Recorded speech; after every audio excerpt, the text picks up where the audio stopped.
해법을 찾는 토론 이슈앤 직설 시작하겠습니다. 문재인 정부 마지막 국정감사가 본격적인 일정에 돌입했습니다. 올해 국감은 기승전 대장동이라고 할 정도로 대장동 의혹이 중심을 이루고 있는데요. 여야가 워낙 팽팽하게 맞서면서 파행만 거듭하다가 결국 빈손으로만 끝나는 건 아닌지 우려의 목소리가 벌써부터 나오고 있습니다. 2021년 국정감사 핵심 쟁점 무엇인지 지금부터 살펴보겠습니다.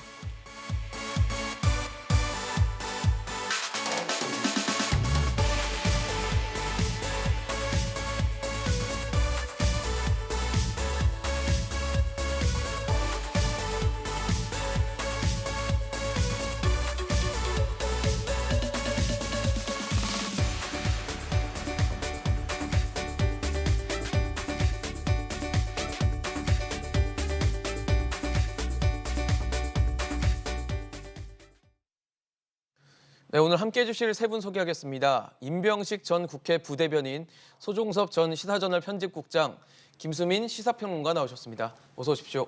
안녕하세요. 네, 문재인 정부의 마지막 국정감사가 시작됐습니다. 국감 현장을 보면 대장동 의혹 특검과 관련된 피켓들이 나돌고 대장동 의혹이 모든 이슈를 좀 집어삼키는 그런 형국이 좀 됐는데 국민의힘은 특검을 요구하고 있고 민주당은 곽상도 의원 아들 또 윤석열 전 총장 연루설 등으로 반격을 하면서 국감장이 대장동 의혹 피켓 싸움터가 된 양상이 됐습니다. 이러다 보니까 국정감사가 제대로 과연 이루어질까에 대한 근본적인 좀 의문이 드는 것 같거든요. 그렇죠. 사실 우리 정기국회에서 하는 국감이 굉장히 그 문제가 많다는 건 언론이라든지 정치권을 통해서 수도 없이 매년 반복되는 지적이에요. 예. 물리적으로도 어려운 게 보통 통상 21일 정도 하는데 네. 이번 같은 경우는 10월 1일부터 21일까지 일수는 21일이지만은 토요일, 일요일 빼고요. 또 수요일은 또 자료 정리한다 그래서 국감을 안 하거든요. 거기다 대고 올해 같은 경우는 특히 대체 공휴일이 이틀이 포함이 돼가지고 그렇죠. 이것 빼고 저것 빼면 올해는 9일에서 10일 정도밖에 안 됩니다. 전체를 하더라도 피감기관이 745개나 달하니까 물론 17개 상임위가 나눠서 하긴 합니다만 네. 상임위당 한 44개 기관이 되거든요. 네. 물리적으로 자체가 도저히 어려운 것이죠. 그래서 여기에다가 집중을 해도 부족할 판국에 그렇죠. 지금 이번 같은 경우 대장동 이슈가 집어삼키면서 네. 국정감사 본연의 업무는 좀 뒤로 빠지고요. 예. 정치적인 좀 공방으로 좀 치닫고 있지 않아요. 근데 이게 올해뿐만이 아니라 매년 반복되는데 지난해 21대 국회 첫 국감만 보더라도 네. 그때는 이제 그 추미애 전 법무부 장관 아들 병역 특혜 의혹 때문에 마치 추미애 장관의 인사청문회나 다름없는 국정감사가 진행이 됐었거든요. 네. 그때 그 총리하고 국무위원들 대상으로 해가지고 질문한 거 보면 대정부 질문이 네. 한 1,180시간 정도 됐었는데 네. 30%를 추미애 장관 아들 이 얘기를 하는 쪽에다가 할애를 해요. 그래서 이렇게 매년 국감이 파행을 겪고 있고 그래서 저희가 상시 국감으로 이제 전환해야 된다 이런 지적이 좀 계속 있었죠. 그래서 제 생각은 이렇습니다. 이번에 그 지적된 거 보면은 야당 같은 경우는 특검을 거부하는 자가 범인이다라는 피켓을 내걸고 있고요. 네. 또 여당에서는 돈 받은 자가 범인이다 이렇게 서로 상반된 주장을 펼치고 있는데 예. 그렇다면 이제 국민들 입장에서 이렇습니다. 그럼 특검을 열어서 돈 받은 사람은 잡아라. 그러면 되는 거지. 그렇게 어렵게 생각하는가 저는 생각이 있고요. 그래서 국회가 수사기관을 못 믿겠으면 국정조사를 따로 하는 거죠. 국감대로 하고 네. 국정조사를 하고 또 그러려면 이제 특검 구성도 마다할 필요가 없는 거죠. 그래서 증인 채택만 하더라도요. 지난번에 2016년도 국감 때는 그 최순실 국감이었었잖아요. 네. 국정농단. 그때는 민주당이 그때는 야당이었었잖아요. 여당이 이제 국민의힘이었었고요. 그때 자유한국당인가 이렇게 됐었던 것 같은데 예. 그때 최순실 차은택 포함해가지고 20명 정도를 민주당에서 증인 신청을 했었는데 네. 전체 다 무더기로 안 받아줬어요. 그 통과되지 이유가 뭐였냐면 않았군요. 그때 내세웠던 논리가 의혹 차원이다. 수사 중이다. 이러했는데 지금 이번에 국감에서 역시 또 똑같은 일이니까 이제 공수가 바뀌어가지고 그렇죠. 민주당에서 그렇게 또 증인 채택을 거부하는 야당에서 상황. 101명을 요구를 했거든요. 예. 그럼 야당이 좀 정치 공세를 펴기 위해서 무리하게 증인 채택을 요구한 것도 있지만은 그렇다 하더라도 10%만 잡더라도 101명이면은 한 10명 10명 정도는 정도는. 증인 채택을 하는데 합의를 했어야 되는데 증인 채택 그 협상조차도 거부했다는 것은 네. 좀 문제가 있지 않은가 싶습니다. 지금 뭐 상시 국감을 해야 된다라는 얘기까지 해주시면서 결국은 대장동 의혹과 이 이슈에 다 매몰돼 버리는 지금 상황에 대해서 좀 비판을 해주셨는데 어쨌든 지금 상황은 국감은 열리고 있지만 사실 국감이 제 역할을 못하는 상황이 돼가고 있어요. 특히나 이제 이번 국감 같은 경우는 뭐 과거에도 그랬지만 이제 대선 전을 앞두고 열리는 국감이라는 것은 그렇죠. 국감 본연의 기능보다는 그 대선을 둘러싼 양측 진영의 기싸움 공방. 이런 성격으로 했었죠. 특히나 이번 같은 경우 그런 부분이 좀 더 심하지 않나 하는 생각이 들고요. 이게 뭐 증인 채택 자체도 거의 안 되고 있는 상황이고 이게 예. 결국 이제 야당에서는 이재명 지사를 증인으로 불러라 네. 부르자 이렇게 얘기를 하는 그렇죠. 거고 여당에서는 윤석열을 부르자 김건희를 부르자 이렇게 이제 양쪽의 이제 대선 후보들을 중심으로 한 그런 공방을 벌이다 그러니까요. 보니까 그러면서 이제 이른바 이 대장동 개발 의혹 이 부분에 집중해서 이제 증인 부분들을 야당에서는 추진을 하고 있고 여당에서는 그걸 방어해야 된다라고 하면서 그렇죠. 들어주지 않는 그런 일들이 반복이 되다 보니까 네. 이게 뭐 국정감사라는 본연의 의미보다는 그냥 정쟁의 장이 이제 잠시 국회로 옮겨온 듯한 그런 모습을 보이고 있고 그래서 국감 현장 자체도 어떤 이른바 피켓 국감 서로가 피켓을 통해서 서로 기싸움을 하는 예. 그러한 국감 형태 그리고 일정한 어떻게 보면은 서로가 이 채택을 좀 안해하면서 수사 중이거나 재판 중인 사안에 대해서는 우리가 채택하지 말자 네. 이렇게 여야 간사들이 또 협의를 하는 그런 부분도 있으면서 민감한 부분은 그냥 서로 피해가 버리는 그러면서 약간의 그 맹탕국감식으로 네. 이렇게 지금 흘러가고 있지 않나 하는 생각이 들고 이게 뭐 시간도 짧고 그 과거에도 그 짧은 기간 동안에 그 수백 개의 피감 기관을 어떻게 다 하냐라는 그러니까요. 그런 지적이 한계가 많았는데 이번 같은 경우는 있었는데. 더더욱 그런 좀 국감 무용론이 더 커지지 않을까 하는 생각이 듭니다. 네, 말씀을 주셨던 것처럼 사실 뭐 야권 쪽에서는 이제 이재명 경기도지사를 증인으로 불러라 채택해야 된다라고 하고 있고 여당 쪽에서는 뭐 말씀하신 대로 윤석열 전 총장 관계자라든지 윤석열 전 총장 또 뭐 곽성도 의원 아들을 불러라 뭐 각종 이 증인 채택을 둘러싸고도 얘기가 서로 대치를 하고 있는 상황이어서 이 증인 채택의 범위를 과연 어디까지 해야 될지 정말 소수만 불러서 파내야 되는 건지 아니면 정말 관계자들을 다 불러서 얘기를 들어보고 파악을 해야 되는 건지 이것도 좀 화두가 될 것 같다는 생각이 들거든요. 네, 이 뭐 증인 채택의 범위 같은 경우는 저는 여야 쪽의 모종의 어떤 공모라고 표현할 수밖에 없을 것 같아요. 공모요? 그러니까 이쪽 저쪽에서 다 던져가지고 그러니까 다 끌어모으는 그림이 아니라 네네. 이쪽 저쪽에서 요구했던 증인들 다 안 되는 쪽으로 가는 그림이라는 결과적으로. 측면에서 그러니까 뭐 의도적으로 공모했다기보다는 결과적으로 적대적 공생 관계를 맺는 그런 그림으로 가지 않나 이렇게 보여집니다. 그러니까 네. 전반적으로 좀 말씀을 드리면 이번 국감에서 이제 피켓 대결부터가 화제가 됐는데 예. 그 피켓 내용부터가 문제예요. 정치 파행의 공범이다라는 것을 스스로 얘기를 해주고 있습니다. 한쪽에서 돈 받은 자가 범인이다라고 하는데 돈 받은 자에 해당하는 것은 곽상도 의원 아들일 거예요, 1차적으로. 근데 지금 현재로서는 이재명 지사의 측근인 유동규 씨도 뇌물 혐의를 받고 있습니다. 그렇죠. 근데 중요한 거는 그 돈이 무슨 돈이냐라고 하는 거거든요. 곽상도 의원 아들이 받은 50억 돈도. 네. 그럼 돈의 성격에 대해서 규명을 해야 되는데 돈 받은 자가 범인이다. 상대방 당에게 떠넘기고 있어요. 그리고 국민의힘에서 걸고 있는 피켓은 특검을 거부하는 자가 범인이다인데 특검은 여러 가지의 진상 규명을 하는 방법 중에 하나입니다. 그렇죠. 예, 저는 특검의 필요성은 있을 수 있다라고 충분히 생각하지만 그것을 거부한다고 해서 범인인 건 아니거든요. 근데 이 다짜고짜 그걸 거부하면 범인이다. 이분법적으로 얘기를 하고 있는 것이죠. 여야 양쪽이 지금 무책임한 문구들을 피켓에 쓰고 있다는 측면에서 정치적 공범이다라고 얘기를 드릴 수밖에 없고 네. 그리고 증인 채택을 둘러싸고도 이제 양쪽에서 자기 편 쪽 사람들은 자기 편에서 얘기한 사람들은 부르고 네. 저쪽에서 부른 사람들은 거부하고 이런 그림으로 가면은 마찬가지로 이제 적대적 공모가 될 수밖에 없겠죠.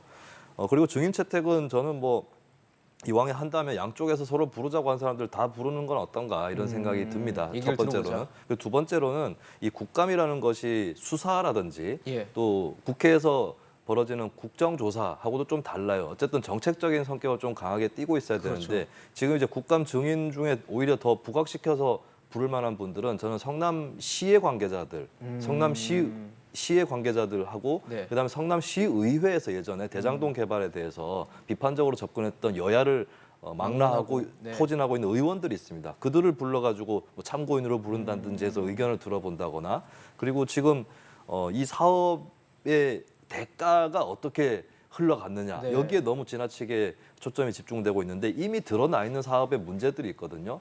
그리고 뭐 예를 들면은 그 송전탑 지하화를 네. 화천대유에서 이제 피할 수 있도록 하기 위해서 환경청의 어떤 이행 압박에도 불구하고 성남시나 성남도공에서 어느 정도 그 편의를 봐준 이런 것들도 드러나고 있습니다. 이런 정책적인 부분에 연관된 사람들 부르는 것 이것이 더 시급하다. 이것은 또 가능성 측면에서도 더 크기 때문에 국회에서 좀 더 정책적으로 접근을 해주는 게 필요하다고 봅니다. 사실 지금 뭐 국민의힘 쪽에서는 김기현 원내대표가 직접적으로 문재인 대통령에 겨냥하면서 선택적 침묵을 하고 있다라고 비판을 하면서 청와대는 과연 어떤 입장을 내놓을지도 주목이 됐었는데 청와대에서 입장을 내놨습니다. 핵심 관계자를 통해서 이번 의혹에 대해서 엄중히 생각하고 지켜보고 있다라고 했는데 이 부분은 어떻게 봐야 될까요? 어떻게 해석해야 될 여지가 있다 보십니까? 일단 뭐 청와대 입장에서는 어쨌든 여당의 후보하고 지근거리 있을 수밖에 없잖아요. 네. 그렇지만 국민의 여론을 보면은 굉장히 심상치 않게 흘러가고 있는 거고요. 음. 날이면 날마다 신문이 됐건 방송이 됐건 계속 떠드는 게 지금 대장동 얘기가 그러니까요. 벌써 한 2주 가까이 흘러오고 진행되고 있고요. 있잖아요. 그래서 이걸 대충 묶고 갈 수가 없다는 이제 판단을 좀 하는 거죠. 그래서 청와대 입장에서도 계속 침묵만 하기에는 뭔가 좀 부담스러운 거죠. 그래서 예. 뭔가 메시지를 내긴 내야 되겠는데 그렇다고 해서 너무 또 진전된 걸 내다 보면은 도리어 패착이 될 여당 수도 후보에 있다. 대해서 좀 상처가 되기 때문에 원론적인 정도에서 좀 메시지를 낸 거 아닌가 싶습니다. 나름대로는 그러면은 수위를 조절한 멘트겠네요. 그렇게 생각을 해볼 수밖에 없죠. 그럼 혹시 문재인 대통령이 직접 뭐 이 부분에 대해서 거론하는 것에 대해서는 좀 예상하기가 어려운 상황일까요? 현재로서는? 지금 상황에서는 그렇죠. 일단은 뭐 청와대로서는 이 민심의 흐름이 좀 심상치가 않으니까 그리고 이 대장동 개발 의혹의 불똥이 사실 어디까지 튈지 현재로서는 예측하기가 쉽지 않은 상황이거든요. 그렇죠. 수사 결과에 따라서 여러 가지의 시나리오가 가능하고 네. 그리고 지금 언론 보도도 뭐 계속해서 날마다 새로운 부분들이 터져나오고 있는 이런 상황이기 때문에 이것의 파장이 과연 어디까지 갈 것인가 그 네. 부분에 대해서 청와대도 굉장히 한편으로는 굉장한 걱정 속에서 바라보고 있을 것이고 한편으로는 이 민심의 흐름이 어디로 어떻게 흘러갈 것인가를 또 주목을 할 겁니다. 그런 측면에서 야당에서 계속해서 이제 대통령과 관련된 입장 표명을 요구를 해왔고 예. 또 민심의 흐름도 심상치가 않고 네. 그런 측면에서 원론적인 입장을 청와대가 표명을 한 것이다. 아마 그렇게 생각을 하는데 뭐 그렇다고 해도 이재명 지사 입장에서 뭐 즐거운 일은 아니죠. 그렇죠. 네, 어쨌든 이런 네. 상황을 청와대가 엄중하게 지켜보고 있다라는 것은 이 사안 자체가 대단히 엄중하다라는 그 인식을 중요하다는. 깔고 있는 것이거든요. 그렇죠. 예, 그 부분은 이재명 지사가 지금 계속해서 이야기하는 오히려 이번 사건은 내 치적을 홍보할 기회다라고 지금 얘기하는 이것과는 좀 거리가 있는. 궤가 다른 거예요. 예. 예, 그런 측면이 있기 때문에 청와대로서는 이 대선을 앞둔 이 환경관리 측면에서 현재 민심 흐름이 상당히 좀 심상치 않게 가고 있다라고 판단을 하고 있는 것으로 그렇게 보입니다. 네, 사실 어떻게 보면 핵심 관계자 중 한 명이라고 할 수 있는 유동규 전 성남도시개발공사 기획본부장이 구속이 됐습니다. 그러면서 이재명 지사에게도 이 부분에 대한 발언을 들어봤는데 일단은 유감을 표명을 했는데 얘기를 좀 들어보면 어느 정도 일정 부분 좀 선긋기를 한 건 아닌가라는 식의 발언이 좀 나와서 이것도 좀 어떻게 봐야 될지를 좀 풀어주시면 좋을 것 같거든요. 이재명 지사하고 유동규 씨의 관계에 대해서 네. 이 지사가 비유를 한 것이 한국전력 직원이 뇌물을 받았다고 대통령이 사퇴하냐. 그러니까 한국전력 대 대통령으로. 대통령하고 이제 유동규 대 이재명 이렇게 공식을 세운 거거든요. 네. 이게 비유가 잘못됐다라고 봅니다. 비유를 할 거면은 산업부 장관 대 한국전력 사장 정도는 돼야 된다고 봅니다. 일단은 이 경기도 지사 이기 이전에 성남시장이었죠, 이 지사가. 네. 성남시장이라고 하는, 성남시라고 하는 스케일에 비춰봤을 때 성남도시개발공사의 사장 직무대리를 했던 사람이라고 생각한다면 대통령과 한국전력 직원하고 비교할 수는 없을 그 겁니다. 정도 거리감은 그보다 아닌. 훨씬 거리가 직책상으로, 그러니까 사적 친분 이런 걸 떠나서 직책상으로 거리는 훨씬 가까운 것이다라고 봐야 되는 거거든요. 뭐 단적인 사례로 지방자치단체장은 그 지방의회에 시정 질문 같은 거 할 때 답변자로 나갑니다. 근데 네네. 대통령이 국회 그 대정부 질문할 때 답변자로 나가는 거 보셨습니까? 못 아니죠. 봤죠? 예. 총리 장관 정도까지 나가는 거죠. 그렇죠. 예, 그렇다면 대통령하고 단체장 비유하는 것도 맞지 않는 것이고, 그리고 유동규 씨가 어떤 역할을 했느냐 했을 때 기획본부장을 맡았다고 했고, 본인 입으로 처음에는 뭐라 그랬냐면 보통 이제 사업개발부서에서 하는 건데 왜 네네. 기획을 담당했던 나한테 뭐라고 하느냐라고 했습니다. 하지만 지금 드러나고 있는 것은 많은 권한들이 기획본부, 사업전략팀 이쪽으로 옮겨갔고, 유동규 씨가 이것을 공적 영역에서 주도적으로 설계한 인물이었다. 심지어 처음에는 있었던 초과이익 환수 조항 이런 것들이 빠졌고, 그리고 이에 대해서 이견을 처음에 제시했던 네. 이 실무자들이 있었기 때문에 이 권한들이 또 다른 부서로 옮겨갔다라고 하는 그 정황이라든지 근거들이 계속 나오고 있거든요.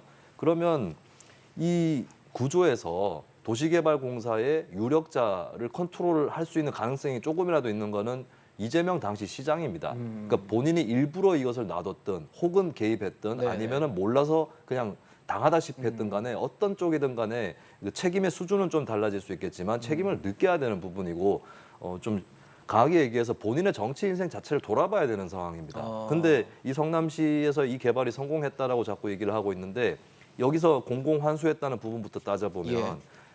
터널 받아냈다. 그리고 그 1공단 공원 받아냈다. 네네. 이 얘기하는데, 터널 같은 경우는 민간 사업자 입장에서 이쪽 부지의 수익성을 위해서 스스로 투자해서 만들고 싶어하던 그런 거였어요. 뚫어놔야 되는 거죠. 그리고 성남의 뜻뿐만 아니라 사업 선정 그 도전에 나섰던 다른 네. 컨소시엄에서도 공원이라든지 이런 것들은 또 다 사업에 계획을 하고 제안을 했었습니다. 네. 그리고 하나 남은 게 이제 현금 배당을 받아냈다라고 하는 건데, 그것도 공공임대주택을 대신에 받아낸 거예요. 임대주택으로 했으면은 더 많은 서민들에게 이득이 될 수도 있었던 건데, 그렇죠. 그것을 현금으로 받아냈다라고 하는 이런 부분들이 다 드러나서 이것은 소극적으로 봐도, 현재까지 드러난 걸로 봐도 정책 실패의 측면이 큽니다. 그렇다면 이유에 어찌 됐든 간에 이렇게 되어서 죄송하다, 여기서부터 출발하는 게 맞다라고 볼 수 있는데, 과연 이런 사과 방식, 그러니까 예전에 어떤 일이 있었느냐를 떠나서 최근에 했던 이 사과가 또 다른 사건이 될 수 있다. 그리고 심지어 어떤 토론회에서는 이게 악재냐라는 질문도 아니고 호재냐라는 질문을 받고 오 카드를 들어 보인 게 이재명 지사거든요. 이런 부분들이 이제 저는 마이너스가 충분히 될 수 있을 거라고 봅니다. 마이너스가 될 수 있다라고 했는데, 사실 지금 뭐 이재명 경기도지사가 연루돼 있다는 의혹들이 있는 상황에서 이재명 경기도지사의 어떤 대선 국면에서의 지지율이나 이런 흐름들은 그렇게 큰 변화를 주진 않고 있는 것 같거든요. 뭐 그 말씀 드리기 전에 저도 한 가지 좀 첨언을 하고 싶은 게 네. 좀 있는데, 이재명 지사가 매우 안타깝게 생각한다고 이렇게 표현을 했어요. 사과 아닌 사과를 했잖아요. 예, 예. 저는 그 발언을 들으면서 평소 이재명 지사 잡지 않은 굉장히 좀 유체 이탈 화법이라 저희들이 흔히 말씀을 하죠. 매우 안타깝게 생각한다. 예. 굉장히 좀 무책임한 사과였던 거고요. 저희들이 이재명 지사하고 유동규 본부장하고 그 관계를 좀 따져볼 필요가 있고, 예, 예. 한 10여 년 동안에 보면은 사적인 건 저희들이 모르겠습니다만은 드러난 것만 보면 굉장히 정말 측근이 아니라고 하는 게 오히려 이상할 정도거든요. 이 사람이 지지선언을 리모델링 조합장 자격으로 지지선언을 처음 2010년도 하잖아요. 그렇죠. 하고 인수위원회 들어가고 또 인수위가 끝나니까 시설관리공단의 기획본부장으로 임명이 되고요.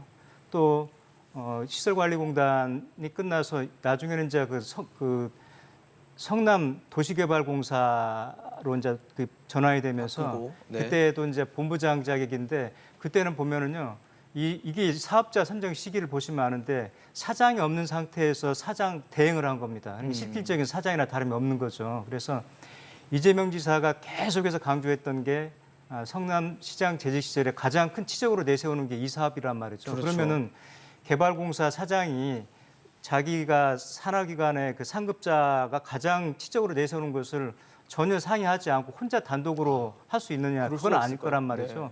계속해서 뭔가 업무적으로 뭐 연관을 주고 받았을 텐데, 그럼에도 불구하고 별 관계가 없는 사람처럼 꼬리 자르기를 한다든지, 네. 또 저희들이 또 주목해 볼 게 뭐냐면은 2014년도에 보면은 4월 달에 퇴직을 했다가 한 4개월 후에 다시 복직을 해요. 그 자리 그대로. 예. 그때는 뭐였냐면은 지방선거가 있어서 성남시장 지방선거. 선거, 그래서 네. 시장 선거를 도와주기 위해서 나간 거예요. 그리고 2018년도에 또 똑같은 일이 또 벌어져요. 그때도 3월 달에 퇴사를 하고 또 한 7개월 후에 또 복직을 해요. 그 자리로. 이때는 경기도지사 지금 선거 때거든요. 아. 그러면은 누가 보더라도 이게 경기지사하고 유동규라는 사람하고 공적으로 됐던 뭔가 좀 긴밀하게 뭔가 움직여가고 있다는 관계가 건데 있을 수밖에 없는. 전혀 관계가 없는 사람처럼 답변했다는 게 저는 좀 아쉬움이 좀 남고요. 네. 이게 대선 가도에 이런 건 있을 것 같아요. 지금 여론조사 보거나 당내 그 경선에서 보면 크게 여론에 영향을 좀 미치고 있지 않죠. 네네. 숫자만 아는데 봐도 그렇거든요. 이게 이제 우리들이 흔히 말할 때 그 확증 편향이라든지 인지부조화로 좀 설명을 할 수가 있는데 내가 믿고 있는 것과 자꾸 다른 증거가 나오니까 불편한 거죠. 네네. 이 불편한 걸 해소하려면 어떻게 해야 되냐면은 이쪽에 맞는 정보를 계속해서 찾아볼 수밖에 없는 거예요. 그래서 내가 믿고 있는 게 맞다는 확증을 계속 굳히는 거죠. 네네. 아마 이재명 지사 여론 지지율에는 크게 영향을 미치지 않는 것은 이제 아마 그런 걸로 추정이 돼요. 지지층들, 강성 지지층들이 결속을 더 하는 거죠. 예. 그쪽에 한쪽에 편향된 정보를 계속해서 취득하면서 그래서 이게 경선에도 큰 흐름은 바꾸지 못할 것 같다. 네. 그렇지만은 그렇다 하더라도 그런 의혹이 사라지는 건 아니다. 그걸 좀 저희들이 눈여겨볼 필요가 있을 것 같습니다. 그렇죠. 그것과 의혹이 뭐 사라지는 것과는 좀 무관한 얘기일 수 있을 것 같은데 사실 지금 이재명 지사는 어쨌든 유동규 전 본부장과는 좀 뭐 측근은 아니다라는 식으로 거리두기를 하고 있는 상황인데 지금 얘기를 보았을 때는 뭐 사과의 내용에서도 유동규 전 본부장에 대한 사과라기보다는 자신이 시장으로 있을 때 뭐 산하 기관이나 아니면 뭐 성남시 공무원 중에 있었기 때문에 그거는 굉장히 좀 안타깝다라는 식의 발언을 한 거거든요. 그래서 계속 거리두기하고 좀 뭔가 어쨌든 꼬리 자르기 식의 발언을 하는 것에 대해서는 의구심을 가질 수는 있을 것 같거든요. 이재명 지사의 언급이 군색한 거죠. 지금 상황에서 뭔가 어쨌든 유동규 전 본부장과 나와의 관계, 이재명 지사와의 관계를 좀 멀다, 별 네. 관계가 없다는 얘기를 하고 싶은 건데 그러니까요. 나타나는 여러 가지 정황들은 그게 아니고 오히려 굉장히 밀접한 관계였다는 계속 것이 붙어 있는 상황이 계속 나오다 보니까 결국 이제 이재명 지사가 거기에서 이른바 포괄적인 책임론을 거론했거든요. 네, 네. 성남시 수많은 공무원 그리고 산하기관의 수많은 공무원 중에 어떤 사건 사고 저질렀을 때 그 책임자로서 내가 거기에 대해서 유감 표명을 하는 거다 이런 개념으로 얘기를 하고 사실상 뭐 사과가 아닌 거죠. 사과가 아니고 그냥 유감 표명이다, 뭐 안타깝다 이런 네. 개념으로 나랑 관련 없다는 식으로 얘기를 했는데 아까 네. 앞서서 두 분이 말씀드렸지만은 아마 일반 국민들 상식으로 봤을 때 유동규 전 본부장이 걸어온 길이나 이재명 지사와의 관계 네. 이런 것들로 봤을 때 뭐 측근이라고 그때 할 수 있을까 없을까 이후에는 측근에 대한 규정 자체가 워낙 애매모호하니까 네, 네. 그건 뭐 다를 수 있다고 하더라도 굉장히 정치적으로 긴밀한 밀접한 관계에 있었다. 이 부분 자체는 이재명 지사가 부인하기가 어려운 그런 상황입니다. 그리고 그 상황 속에서 어쨌든 유 전 본부장이 구속된 혐의가 예. 뇌물과 배임이거든요. 이 부분 특히 이제 배임 혐의 같은 경우는 당시에 이 성남도시개발공사 기획본부장 그리고 사장 대행으로서 이번 사건에 관련된 여러 가지 것들을 다 진행을 하고 사업자를 결정하는 그 역할을 당시에 유동규 전 본부장이 했단 말입니다. 네. 그러면 그 당시에 시장이었던 이재명 지사가 그 과정에서 완전히 유 전 본부장한테 당신이 알아서 다 하세요 이렇게 할 수 있었겠냐? 맡겼겠느냐. 네. 또 뭐 이재명 지사 스스로도 이건 내가 설계한 거다. 유동규 씨는 실무자다. 이렇게 또 얘기를 했지 않습니까? 본인이 또 그런 얘기를 또 했어요. 그런 상황이기 때문에 만약에 배임 혐의 자체가 이게 이제 재판에서도 인정이 되고 네. 이렇게 흘러가게 되면 이재명 지사로서는 굉장히 좀 법적으로도 좀 책임을 좀 피하기는 어려울 수 있다. 그런 어떤 위기 의식을 지금 가질 만한 상황이 된 겁니다. 된 거고 유동규 전 본부장과 관련해서 그동안 나왔던 여러 가지 보도 중에 이재명 지사의 정말 측근이라고 할 수 있는 인물들과 계속해서 여러 가지 얘기를 해왔다 이런 보도들이 나오면서 네. 그 인물들의 이름까지도 나오고 있는 상황이란 말이에요. 이 수사가 흘러가서 만약에 어떤 돈의 흐름이 거기까지 연결이 된다면 네. 이재명 지사로서는 정말 상당한 정치적인 타격을 받을 수가 있는 그런 상황이어서 현재로서는 나랑 관계가 별로 없는 인물이다라고 최대한 방어막을 치는 것 외에 이재명 지사가 할 수 있는 부분이 별로 없다는 판단에서 아마 그렇게 얘기를 하는 것 같은데 너무 좀 일반 국민들이 이제 상식적으로 보는 것과는 좀 눈높이가. 다른 측면에서의 예. 해명을 내놓고 있기 때문에 그만큼 이재명 지사의 상황이 좀 지금 곤궁한 상황에 지금 처했다, 몰렸다, 뭐 이렇게 판단할 수 있습니다. 네, 지금 사실 뭐 유동규 전 본부장이 구속된 상황이고 수사를 받아야 되는 상황에서 좀 의혹들에 대해서 여러분께 체크를 해드리고 있고 그동안 나온 정황들에 대해서도 설명을 드리면서 의혹을 좀 설명해드리는 자리를 갖고 있다는 점 다시 한번 말씀을 드리겠습니다. 지금 사실 이 최근에 이 대장동 의혹이 퍼지면서 또 굉장히 이름이 많이 거론되는 인물이 박영수 전 특검이에요. 박영수 전 특검이 지금 화천대유에서의 법률 고문을 맡았기 때문에 논란이 됐었고 또 딸은 또 화천대유에 다니면서 미분양 아파트를 또 분양받았던 사실도 드러나면서 의혹이 됐고 또 친인척 사업가에게 100억 원을 김만배 씨가 건넸다라는 얘기까지 돌면서 박영수 전 특검이 상당히 계속 거론이 되는 지금 분위기들이 연출되고 있거든요. 과거에 이제 원리를 찾아라라는 그림책이 있었거든요. 책이 있었죠. 책장마다 원리가 네, 계속 나와요. 정말 한 수백 명이 있는 데서 네. 찾는 거죠. 얼마 전에 가짜 수산업자 사건에서도 박영수 전 특검이 등장을 하지 거론했죠. 않았습니까? 이거 차량 봤을 때 얘기까지 나오면서. 예, 대한민국의 사실은 한때 국민들의 많은 열망을 담아서 수사를 했던 인물이 대한민국의 또 거꾸로 요주의 인물이 되어버렸다라고 하는 거는 일단 현실이라고 봐야 될 것 같고요. 예. 일단은 이 사건의 본질 중에 하나인 법조 게이트의 성격을 네. 좀 유심히 볼 수밖에 없을 것 같습니다. 이재명 지사라든지 이쪽의 책임이나 이런 것과는 또 별개일 수도 있고 또 뭐 한몸일 수도 있는 그런 문제인데 이 특이한 것은 박영수 전 특검만 연루가 된 것이 아닙니다. 이것은 이제 박근혜 전 대통령을 수사한 검사와 네. 그리고 최순실 씨를 변호했던 변호사가 다 같이 연루가 되는 변호인까지. 이건 무슨 올스타 드림팀도 아니고 이제 법조계 대연장과 같은 그런 그림이 펼쳐져 있는데 이것은 이제 많은 법조인들을 끌어모아 가지고 어떤 성벽을 쌓았다라고 하는 그 측면이 분명히 있는 것 같습니다. 그리고 여기에 이제 법조기자 출신이었던 김만배 씨가 어떤 글쎄요 핵심 인물로 들어가 있는 것이고 네. 뿐만 아니라 뭐 권순일 전 대법관에 대해서도 우리가 주목을 할 수밖에 없는 게 어쨌든 이재명 지사의 선거법 위반 무죄 등의 판결을 했던 당사자 중에 한 명인 것이고 네. 김만배 씨가 또 그 대법원 전원 합의체 회부 과정에 있을 때 그 시기에 권순일 전 대법관을 당시 대법관을 찾아가서 몇 차례 만났다라고 나오거든요. 물론 이제 권순일 전 대법관이 당시에 이 재판 자체를 흐름을 주도하고 이런 처지는 아니었다, 입장은 아니었다라는 반론 또 설득력 있게 제기되고 있지만 예. 이렇게 되면 이제 결국에 이 관계들을 어쨌든 아직까지는 의심해 볼 수밖에 없는 그런 상황이다라고 하는 것이죠. 그래서 이 영화 타짜에서 보면은 예.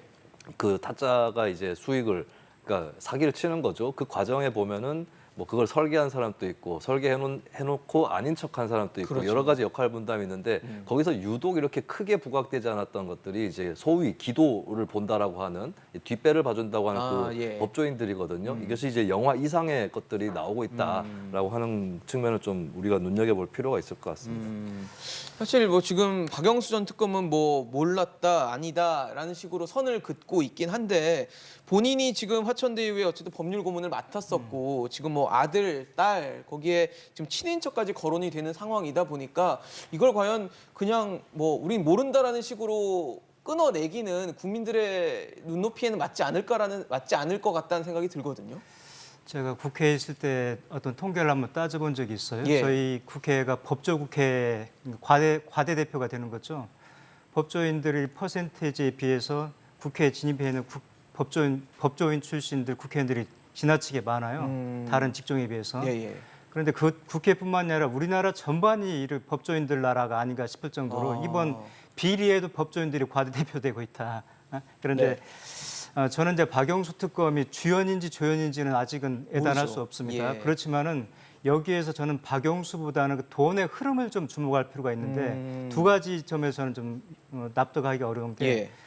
박영수 특검의 먼 친척 이 씨한테 100억을 줬다는 거 아니에요, 김만배 씨가? 그렇죠. 회사에서 빌린 돈 470억 73억 중에서 예. 거기서 100억을 줬다는데 이 회사가 어떤 회사냐면 분양 대행사거든요. 그렇죠. 분양 특히 아파트 사업이 세 가지로 이루어지는데 사업 시행사가 있습니다. 이 사람들은 땅을 대거나 돈을 대는 거죠. 그렇죠.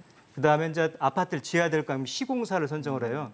브랜드가 잘 팔리니까 뭐 현대산업개발, 네, 아이파크가 건설사들이 됐던 많이 껴있죠. 뭐 삼성의 레미안이 됐던 뭐 이렇게 시행사가 있는 거고 네. 그다음에 이걸 지으면 이제 팔아야 된단 말이죠. 분양을 이 분양 대행사가 있는 거예요. 근데 이 A사는 분양 대행사예요. 그렇죠. 그 화천대유가 하는 5개 필지 전체를 그것도 독점 계약을 한. 그러니까 어떻게 보면은 화천대유한테 일감을 받았기 때문에 고마운 입장이에요. 그렇네요. 그럼 돈을 가면 이쪽에서 가야 되는데 쉽게 말하면 고맙다고. 해줘서 고맙습니다라고. 근데 이쪽에서 거꾸로 100억을 준단 말이죠. 그러네요. 첫째는 제가 그게 납득하기 어려운 거고요. 두 번째는 이 사람도 이 돈을 받아가지고 누구한테 줬냐면은 토목공사, 이 아파트를 그 지을 때 토목공사를 하려고 했던 사람한테 줬다는 거예요. 여기서도 저희가 납득하기 어려운 게 이 사람은 20억을 여기다 줬다는 거예요. 이건 이해가 돼. 왜 일감을 받아야 받았으니까 되니까 또 다시 준 20억을 거. 준 예. 거야. 근데 네. 그 일을 못 받았어요. 그러니까 항의를 하니까 20억에다가 이자를 돌려받았다고 그랬거든요. 그런데 거기에다 또 플러스 해가지고 80억이 더 간 거예요. 이런 게 저희가 이해가 안 되는 거죠. 이거 상식하고 전혀 안 맞는 거예요. 그래서 그 돈이 왜 그렇게 일반 상식하고 다르게 돈이 역주행이 흘러갔는지 됐네요. 그걸 저희들이 보는 게 중요하지. 중요하다. 박영수가 조연인지 주연인지는 건 또 주연인지는. 따져볼 문제고요.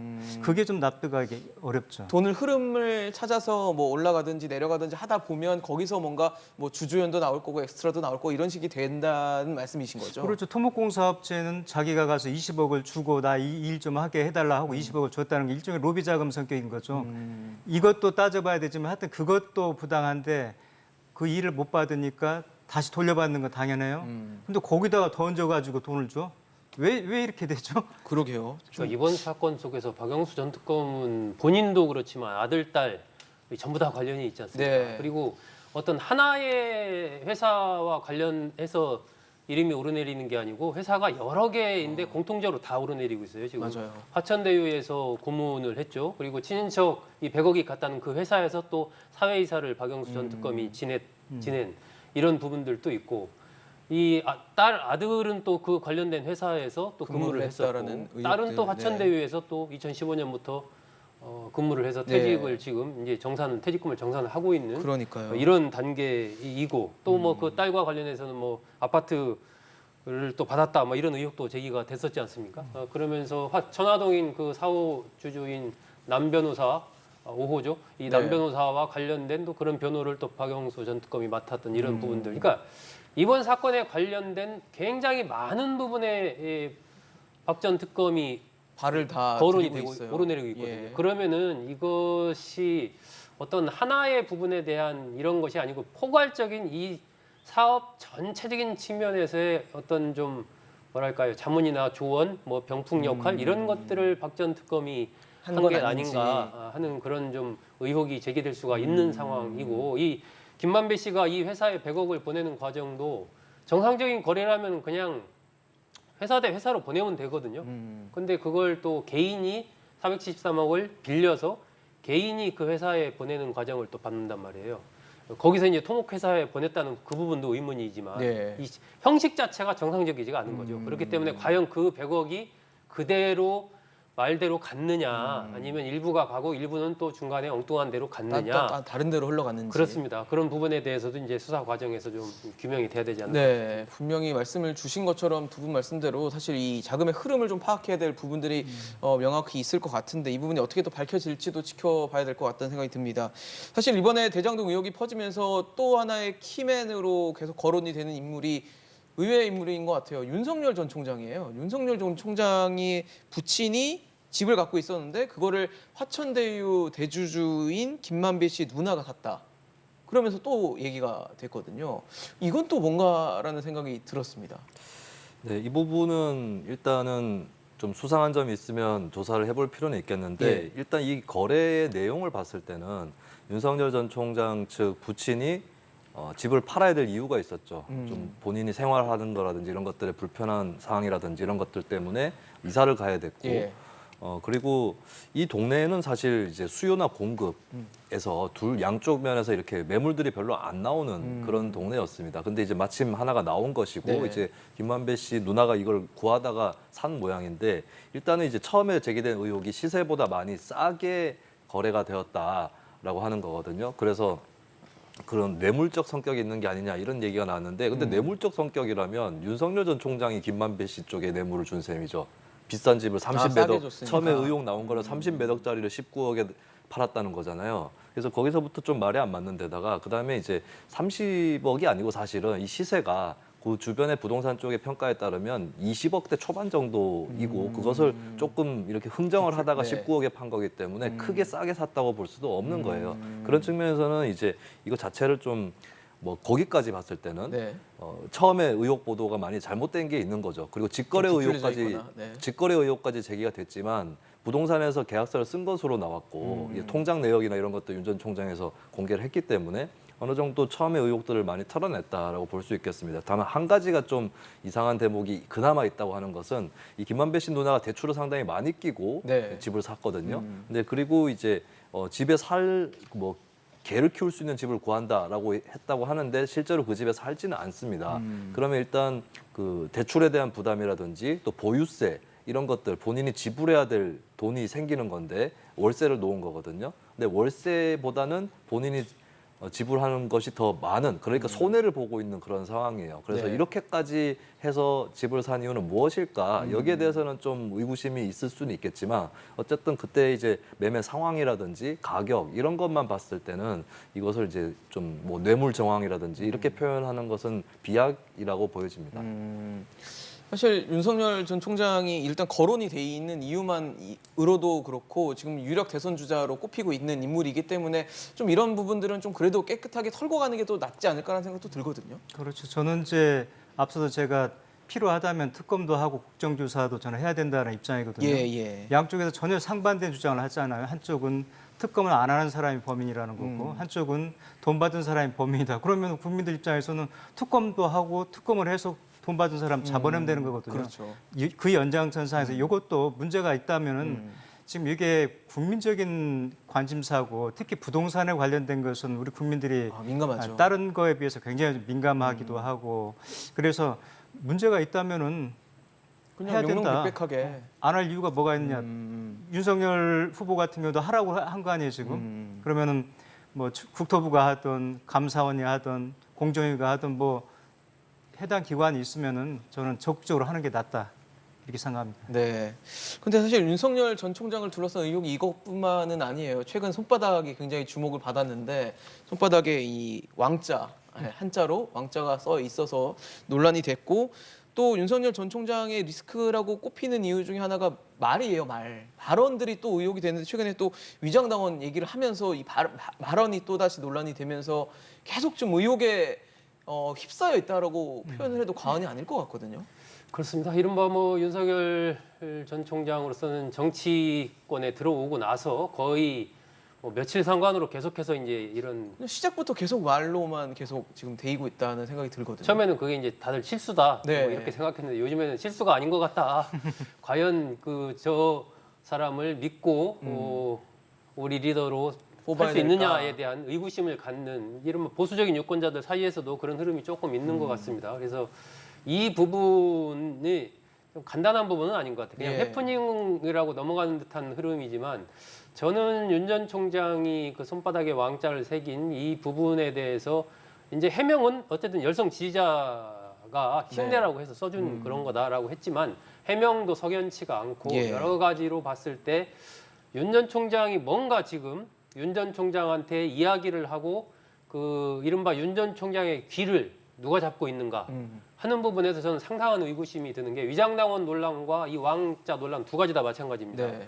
그런 부분을 주변에 누군가 어쨌든 조언을 하고 얘기를 했으니까 위장당원 같은 경우도 지금 상당수 뭐 당원들 한 26만 명 들어왔는데 그 중에 위장당원들이 뭐 많다 뭐 이런 얘기를 했으니까 아마 그 윤 전 그 얘기를 총장도 듣고 그렇게 이런 얘기를 했을 얘기가. 것 같은데 그렇기 때문에 주변에서 그런 이 정보를 주는 소통 채널 부분에 상당히 문제가 많다 하는 생각이 들고 윤 전 총장 스스로가 또 그런 부분을 받아들여서 얘기를 한다라는 게 근본적인 문제인 거예요. 실토링이 안 되는 좀 측면이 있는 것 같거든요. 그러니까 기본적인 상황 인식에서 윤 전 총장이 상당한 문제를 지금 노출을 하고 있다라고 생각이 들고 그 상황 인식을 교정할 수 있는 주의 참모들의 구성 거기에서도 문제가 있다. 이 두 가지 문제가 겹쳐서 나타난 것이 이른바 왕자 논란과 위장당원 논란이라고 판단이 되기 때문에 예. 지금 상황에서 윤 전 총장은 스스로도 한번 전체적인 내가 상황 판단을 지금 잘 하고 있는 것인지 네. 한번 되돌아봐야 될 그럴 때고 이 캠프의 구성도 제가 보기에는 좀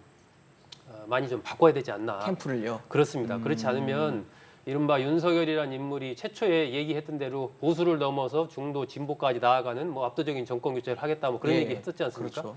그 이후에 보여진 모습은 전혀 그렇지가 못해요. 그 원인은 어쨌든 본인한테가 근본적인 원인이 있지만 주변에서의 그 참모진의 구성 이런 것들이 어떻게 되느냐에 따라서도 상당 부분 영향을 받는데 지금 봐서는 둘 다 상당한 문제 의식이 좀 표출이 된 그런 사례로 보이기 때문에 저는 그 부분에서의 변화가 없는 한 앞으로 계속해서 이러한 실수는 반복될 가능성이 있다라고 판단이 되고 그런데도 왜 지지율이 떨어지지 않느냐, 그러니까요. 일정하게 유지가 되느냐, 뭐 이렇게 이제 질문하는 분들이 많이 있는데 예. 이건 이재명 지사의 지지율이 유지되고 있는 흐름이랑 비슷합니다. 지금 이재명 지사와 윤석열 전 총장 두 분은 지금 양강치대가 꽤 오래됐거든요. 그렇죠. 예를 들면은 이 창궁을 높이 나는 독수리는 날개짓을 하지 않는다 이런 얘기가 있어요. 그냥 바람을 타고 날기 때문에 그렇죠. 그렇습니다. 가만히 있으면 그냥 날아가는 거예요. 그러니까 이재명 지사와 윤석열 전 총장 두 분은 여야에서 이재명 지사는 정권 재창출을 할 유일 후보, 윤석열 후보는 정권을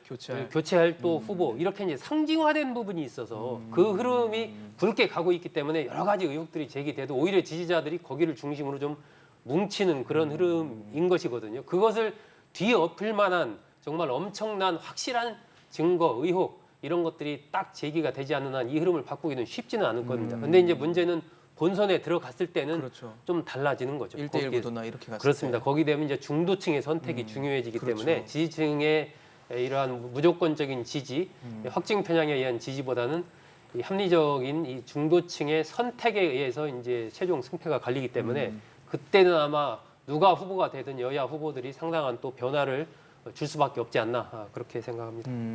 사실 사람이니까 실수를 할 수 있고 실수에 대해서 사과를 바로 하는 모습을 보여주는 것도 중요한데 이게 좀 잦아요. 많고 지금 몇 달 정치 선언한 지도 몇 개월 안 됐는데 이 사이에 굉장히 많은 논란들이 있고 이게 결국은 지금 대권을 향하고 있기 때문에 더 큰 문제가 되고 있다는 생각이 드는 것 같거든요. 네, 최근 몇 가지 윤 전 총장 논란이 있었는데 저는 이재명의 대장동과 같은 결정적 고비는 따로 남았다라고 생각합니다. 그게 뭐냐면 지금 윤 전 총장의 문제는 손바닥 위에 왕자가 아니라 송 검사와 웅 의원입니다. 고발 사주 의혹이 문제인 것이고 왜냐하면 윤석열 전 총장이 직접 관여, 증거, 정황 이런 것들이 나오느냐 안 나오느냐 혹은 안 나온다면 문제 없는 거 아니냐라고 얘기할 수 있는 단계를 지나버린 것이 윤 전 총장이 이 사건에 대해서 내내 대응을 잘못한 부분이 있습니다.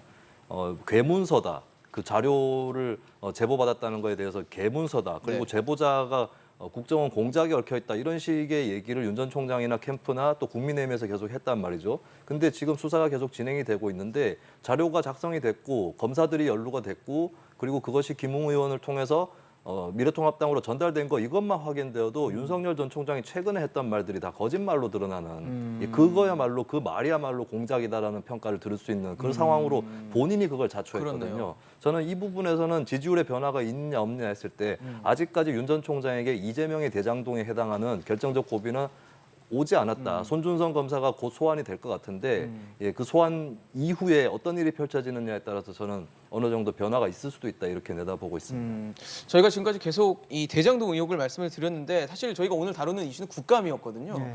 예, 국감에서 이 정도로 대장동 의혹이 다 파묻혀 있기 때문에 지금 계속 대장동 얘기를 했는데 국감 얘기도 좀 해야 될 것 같아요. 지금 카카오의 김범수 의장이 출석을 했는데 뭐 나름대로는 뭐 사과할 부분은 사과했고 앞으로 어떻게 하겠다라는 얘기도 하면서 좀 나름대로 시원하게 좀 풀고 가는 것인가에 대한 해석들이 좀 분분한 것 같아요. 어떻게 보셨어요? 제가 다시 한번 네. 다시 한번 카카오 김범수 의장이 어쨌든 지금 예. 털고 갈 건 털고 가고 사과한 건 사과했거든요. 저희 국회에서는 지금 카카오를 불렀지만은요 미국에서는 지금 청문회에서 페북을 불렀거든요. 예, 페이스북을. 내일 불렀는데 네. 지금 이제 IT 기반으로 해서 이런 기업들이 급성장하다 보니까 부작용이 많이 벌어지고 그렇죠. 있죠. 이 페북의 그 내부 고발자 같은 경우도 보면은 공익과 사익이 충돌했을 때 페북이 돈을 쫓았다 이런 이제 내부 사익을 고발을 하면서요. 추구했다. 인스타그램에서 13세 소녀들이 자살 충동이라든지 우울감 뭐 이런 게 빠져 있는데 이걸 알면서도 페북이 그걸 방치하고 오히려 13세 미만 키즈용 인스타그램을 좀 개발한다는 거거든요. 예, 예. 이제 이런 폭로를 했었는데 지금 우리 카카오도 마찬가지죠. 지금 카카오가 계열사가 제가 보도에서 접하기를 한 150개 정도까지 네. 늘었다고 그러는데 정말 소상공인들 골목상권까지 다 그냥 무차별로 쓰고 다니는 거죠. 네. 그런데다 대고 이번에 이제 문제가 됐던 그 K큐브 홀딩스 같은 경우는 개인 기업을 가지고 거의 사유화다시피 했단 말이죠. 그래서 김범수 의장이 빠른 시일 내에 뭐 사회적 기업으로 전환을 하겠다 이런 입장을 밝혔습니다만은 이번 기회에 우리들이 이 IT 기반으로 한 이런 거대 플랫폼들이 사회적 책임을 다하는 것을 좀 거듭나야 된다. 그걸 한번 돌아보는 계기가 돼야 될 것 같고요. 예. 재미있는 통계가 오늘 기사를 보면은 최근 3달 동안에 국내 50대 기업의 그 주식 평가액이 8조 원이 증발을 했어요. 그 중에서 30%가 카카오 김범수 의장 2조 6천억이거든요. 막대한 그만큼 국민들이 카카오의 행태에 대해서 뭔가 불편해하고 못마땅해 한다는 실망스러워하는, 거거든요. 네. 그래서 카카오가 이번 기회를 계기로 해서 뭔가 정말 국민들 실생활하고 밀접하면서도 사회적으로 도움이 될 수 있는 기업으로 예. 좀 탈바꿈하는 계기가 돼야 되지 않을까 생각을 하고 있습니다. 알겠습니다. 사실 지금 국정감사가 계속 진행되고 있고 뭐 증인들도 소환되면서 얘기를 듣고는 있지만 과거와는 다르게 예년과는 다르게 더 대장동 의혹이 전체를 집어삼키는 형국이 돼가고 있습니다. 오늘 말씀드린 대로 굉장히 의혹도 많고 확인해봐야 될 부분들이 많습니다. 확인되는 것들도 저희가 체크를 해보면서 다음 토론도 준비하도록 하겠습니다. 오늘 임병식 전 대변인, 소종섭 전 국장, 김수민 평론가와 함께했습니다. 이슈앤직설 오늘 준비한 소식은 여기까지입니다. 지금까지 시청해주신 여러분 고맙습니다.